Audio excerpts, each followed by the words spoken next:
नमस्कार, मैं हनी त्यागी। आप देख रहे हैं टीवी 100। आज मैं जिस शख्सियत के साथ मौजूद हूँ वो यूपी के जनपद संभल से सांसद हैं। जी हाँ, मैं बात कर रही हूँ शफीकुर रहमान बर्क जी की। सर, बहुत बहुत स्वागत है आपका टीवी। पहला सवाल वो ये कि इन दिनों स्वामी रामदेव का जो बाबा रामदेव हैं उनका जो बयान है, विवादित बयान दिया है उन्होंने कहा है कि इस्लाम का मतलब है बस नमाज पढ़ना। वो अभी इस्लाम को जानते ही नहीं तो उसका मतलब क्या बताएंगे। भाई, इस्लाम एक ऐसा मज़हब है कि जिसका यानी कॉन्स्टिट्यूशन, कानून जो है वो अल्लाह का बनाया हुआ है, कुरान शरीफ। वो दुनिया वालों ने उसको नहीं बनाया बल्कि अल्लाह का बनाया हुआ कानून है वो। उस कानून पर मुसलमान चलता है। जी हाँ, और इसमें किसी को एतराज़ करने का कानूनी हैसियत उनकी ठीक नहीं है, बल्कि वो इस्लाम को पढ़ें, कुरान शरीफ को पढ़ें, इस्लाम के हालात को पढ़ें, उनकी किताबों को पढ़ें, तब कोई बात कहें।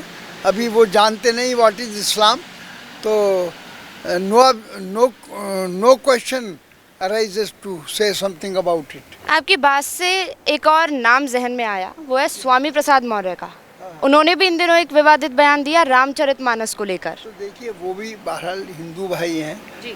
और एक वो भी यानी ऐसे तबके से ताल्लुक़ रखते हैं, तो वो अपने हालात को खुद जानते हैं। उन्होंने बयान दिया, उसके वो जिम्मेदार हैं। I am not responsible for that. तो मकसद ये है कि किसी के मज़हब में दखल देना ठीक नहीं है। मजहबी किताबें हैं हर एक आदमी की, जो भी जिस मज़हब को मानने वाला है उसमें किसी आदमी को एतराज़ नहीं करना चाहिए। दुनिया की बहुत सी सियासी बातें हैं, उसमें लोग एतराज़ करते रहते हैं, लेकिन ये उनका मुसलमानों पर अटैक करना या इस्लाम के मुताल्लिक़ कोई बात कहना मुनासिब नहीं है। विश्व हिंदू परिषद ने भारतीय चुनाव आयोग से सपा की जो मान्यता है वो रद्द करने की बात कही है, इस पर क्या कहेंगे? सपा की मान्यता को किस बुनियाद पर रद्द करना चाहते हैं? भाई, रद्द करने तो कोई सवाल नहीं है। सपा भी मैदान में है। सपा के पहले मुलायम सिंह यादव चीफ मिनिस्टर रहे इस मुल्क के।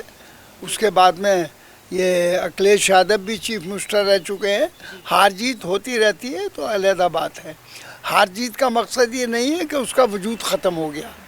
उसका वजूद आज भी बाकी है। समाजवादी आज भी वजूद में है, उसके फॉलोअर्स बहुत काफ़ी हैं। तो ख़ास तौर से उत्तर प्रदेश में बहरहाल उसको ये कहना कि उसको ख़त्म कर दिया जाए, ये गलत है। आपने मुलायम सिंह यादव का जिक्र किया। लोकसभा चुनाव ने दरवाजे पर दस्तक दे ही दी है। ऐसे में मुलायम सिंह यादव के जाने के बाद सपा की जो बुनियाद है उसे आप कहाँ तक देखते हैं, उसका भविष्य कहाँ देखते हैं आप? देखिए, भविष्य तो आदमी की मतलब ये है कि हमेशा कोई आदमी इस दुनिया में नहीं रहता, आते हैं चले जाते हैं।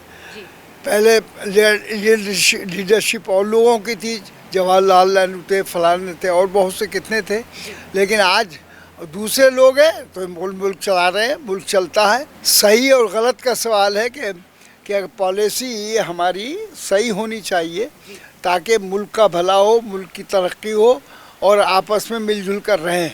नफ़रत की पॉलिसी जो इस वक्त बीजेपी गवर्नमेंट ने बना रखी है, इससे बहरहाल हमें इख्तिलाफ है। और मुसलमानों के ख़िलाफ़ जो नफ़रत का उन्होंने बाज़ार गर्म कर दिया है, हम तो चाहते हैं कि देश इंसानियत की बुनियादों पर, इंसानियत के बेस पर चले। और मुसलमान जो हैं वो भी इस देश हैं का बहुत बड़ा हिस्सा है। 50 करोड़ से कम मुसलमान नहीं है इस देश में, तो उनको नज़रअंदाज नहीं किया सकता। उनका मज़हब अलहदा है, सारी चीज़ें अलहदा हैं, लेकिन इस हिंदुस्तान में रहने सहने का ढंग मुश्तरका है। सब एक जगह रहते हैं, एक दूसरे की मदद करते हैं।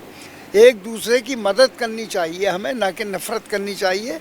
हमें हिंदुस्तान में बहरहाल गवर्नमेंट को मोहब्बत का पैगाम देना चाहिए, तब मुल्क आगे बढ़ेगा, आगे तरक्की करेगा। आपने कहा कि बीजेपी जो है वो नफरत की राजनीति करती है, मगर जनता ही तो अपना नेता चुनती है, तो जनता अलाउ करती है ना कि नफरत की राजनीति पे जनता क्यों नहीं खरा उतार? वो उनके फॉलोअर्स जो हैं वही तो हैं, उनको मानते हैं, बाकी थोड़े मानते हैं। भाई, अक्सरियत तो बहरहाल दूसरे लोगों की है। इलेक्शन में चूँकि आपस में इख्तलाफ होने की वजह से बहरहाल हार जीत हो जाती है, लेकिन जहाँ तक इस देश के अंदर उनके मानने वालों का ताल्लुक़ है, मानने वाले बहरहाल अपोजिशन में जितने भी लोग हैं वो उनके खिलाफ हैं। अगर मैं आपकी निजी राय पूछूं, क्योंकि लोकसभा चुनाव आ रहे हैं, ऐसे में प्रधानमंत्री के पोजीशन में आप किसको देखते हैं? कौन सा चेहरा आपको लगता है कि ये सटीक बैठता है? नहीं देखिए, अभी मैं नहीं कह सकता, अभी कोई सामने चेहरा भी नहीं आया,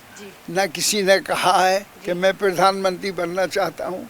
अभी तो सब लोग इस बात में लगे हुए हैं कि बीजेपी को हराने के लिए हम एकजुट हो जाए। लेकिन आपको नहीं लगता कि बीजेपी को हराने के लिए इस वक्त बीजेपी की जो ताकत बनी हुई है वो हर स्तर पर प्रधानमंत्री नरेंद्र मोदी के चेहरे का इस्तेमाल किया जाता है? किसी चेहरे का सामने आना जरूरी है क्या? आपको ये नहीं लगता कि किसी चेहरे का सामने आना बेहद जरूरी होता है? चेहरा भी सामने आएगा, लेकिन अभी रुक कर आएगा।